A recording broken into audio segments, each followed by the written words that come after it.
Thank you for your hospitality and you're a very good host. Thank Look you, for sir. him. Thank you. What's your name? Siddharth. Siddharth. Yeah, look for Siddharth. He gives a good Thank you, service sir. and he's very good. Excellent. He extended my checkout for me. Thank you. Siddharth not only extended my hotel checkout time, he even gave me a cup of tea and biscuits while I was waiting for my taxi to go to the airport. Cheers to such a good service. Thank you. I look forward to welcome you back. And have you subscribed to my channel? I've already subscribed to your channel. Thank you, thank you. Thank you.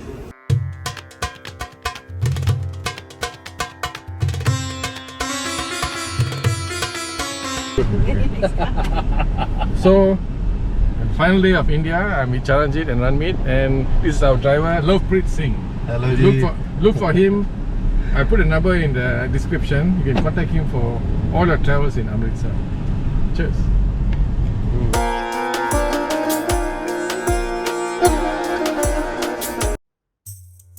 Indian whiskies are truly fruity and malty, with plenty of tropical fruit and coffee in its taste. Of late, there have been a few PT offerings too. Among the most popular brands of Indian whiskey is the Amrut brand. In the year 2004, Amrut launched India's first single malt whiskey in Glasgow to great acclaim. In the year 2010, this whiskey was named third best in the world. So guys, after much deliberation, we're going to get two of the best known whiskies in India, a bottle of Amrut and a bottle of Indri. The Amrut costs 175 ringgit a bottle, while the Indri costs 150 ringgit. ये night तो चाय evening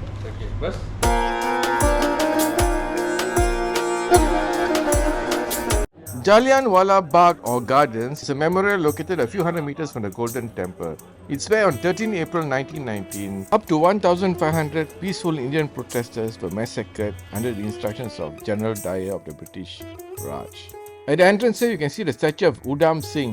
He was revered as a martyr because 20 years after the massacre, he assassinated the former Lieutenant Governor O'Dwyer in Britain. As you enter the memorial through this narrow passage, the same passage that was the only entry and exit point at the time of the massacre, the same route that General Dwyer and his troops used to reach the grounds.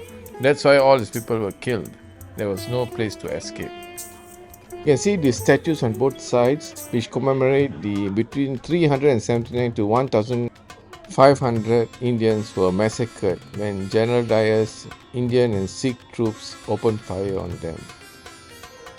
The site of this massacre has been preserved as a memorial. Guys, as the inscription on this plaque says, Jallianwala Bahg is an everlasting symbol of non-violent and peaceful struggle for freedom by Indians and the tyranny of the British. So guys, they have a total of 5 galleries here. As we enter gallery number 1,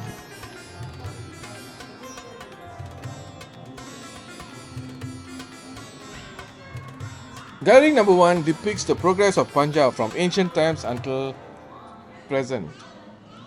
It also mentions that when Alexander the Great tried to conquer Punjab, he could not defeat King Porus. Interestingly, in my other video when we visited the Punjab War Memorial near the border, it's mentioned there that Alexander the Great actually defeated King Porus, but then chose him to be his ally. So most of the exhibits here depict the history of Punjab and how the British Raj ruled Punjab, and talks about the cruelty of the British, which eventually led to freedom when India became independent in 1948.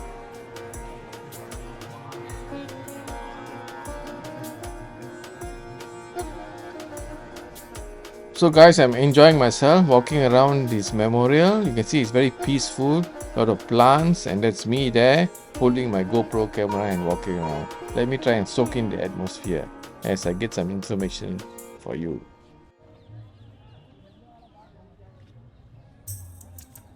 So you can see the monument over there is actually a memorial to the up to 1,500 Indians who were massacred during the Jallianwala Bahg massacre.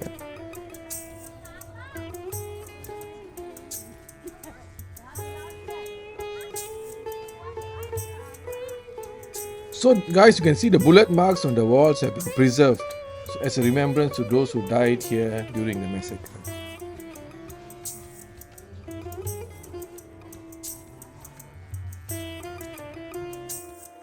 Now we are approaching the Shahidi Well or Martyrs Well, it's also called.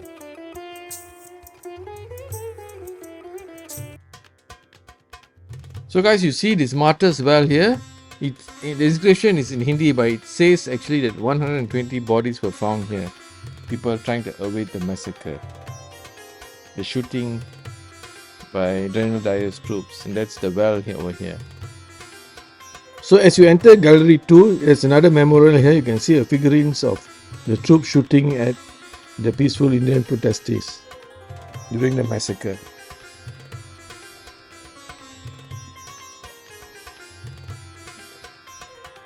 So guys, over on the right here is the Eternal Flame Memorial to commemorate the people massacred during the Jallianwala Bahg shooting.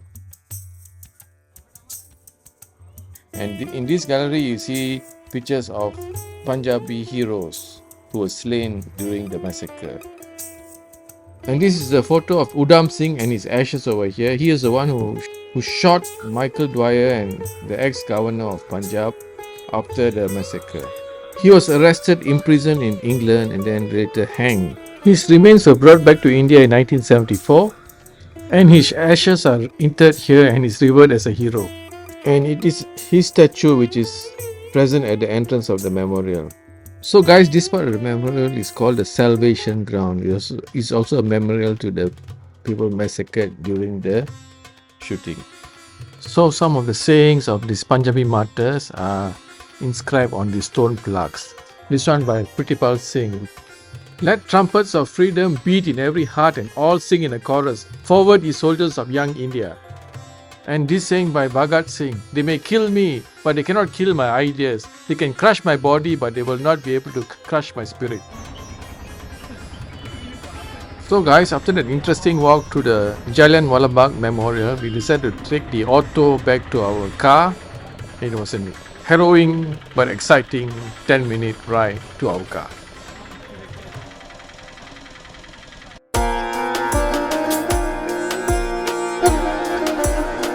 I'm going to cross the road now. Doesn't look easy. So that's me being an Indian using my hand to cross the road. You can't be waiting because you'll never get a chance to cross the road if you don't take the bull by the horns and do it. There, I've done it. Yay, cheers. And here you see one of those wallas selling, looks like kachoris, a version of curry puff eaten with tamarind sauce.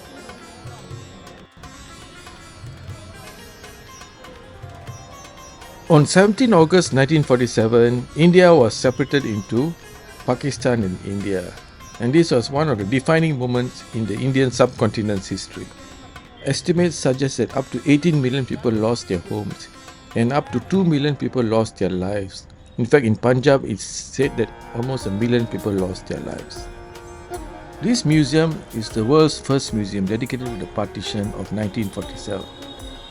It is a people's museum that aims to tell the stories of millions impacted through oral histories, artifacts, letters, photographs, etc. This museum is housed in a historical town hall building which was constructed in 1870 by architect John Gordon.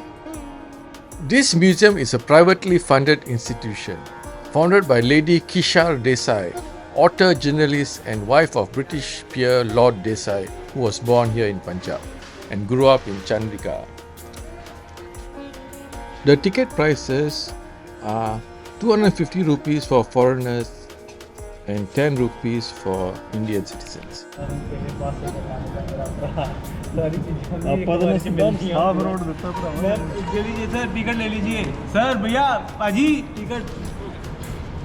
इधरों जाना नाल इधर ही side Malaysia okay sir sir आपको recording बंद करने का इसके बाद आपको recording So the guy is saying in Hindi, I think, that photography and videography is strictly prohibited in the museum. So the only photography allowed is outside the museum, and all these black and white pictures tell a sorry tale of the trials and tribulation of all these people whose life were really affected when there was a sudden partition between India and Pakistan on 17 August 1947. So guys, this is an outline of the museum proper, which is divided into 14 galleries. The last 2 galleries are on the higher floor, while the first 12 galleries are in the ground floor. The first 2 galleries, Why Amritsar and Punjab, provides a geographical context for the museum, which represents stories of local families and communities, the region, how Punjab became what it was in those times. Gallery 3 and 4 talks about the growing anti-colonial movement and fight for independence. Then we come to Gallery 5, 6 and 7, which talks about the maneuvering which happened towards the end of British rule in India. Gallery 8 talks about the independence of India.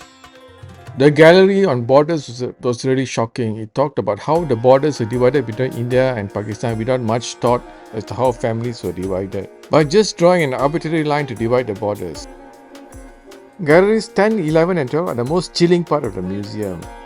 They have documents like letters, pictures, clothes, lunch boxes, caskets, documenting the various atrocities and murders that took place during this time. As you climb up the stairs, you come to Gallery 13. This gallery is named Refuge. It talks and shows evidence how people in their own country were living as refugees due to their migration across the border. And the final gallery is Gallery 14. This gallery is named Hope. There is a living tree here where visitors can actually attach their prayers and thoughts here.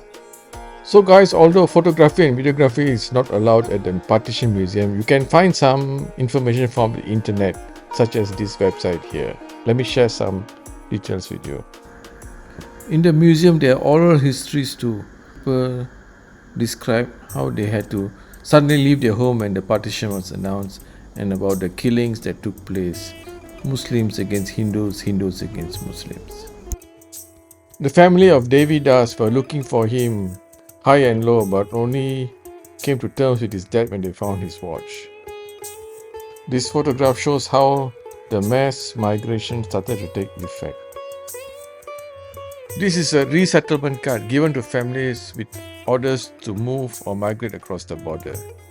This is the Tree of Hope located in Gallery 14, which provides a space for visitors to reflect on the partition and to share their thoughts. So guys, as I exited the museum, it was really an eye-opener for me going through the exhibits at this Partition Museum. I learned a lot about the history of 1947. How at one time Pakistan and India were brothers, like brothers in one nation, and now it's like two brothers who have gone apart in different ways. Let's hope that these two countries can live and work together with peace and harmony. Cheers. So guys, this is Charanjit and I signing off from our interesting trip to Amritsar. Cheers till next episode of Life Starts at 50.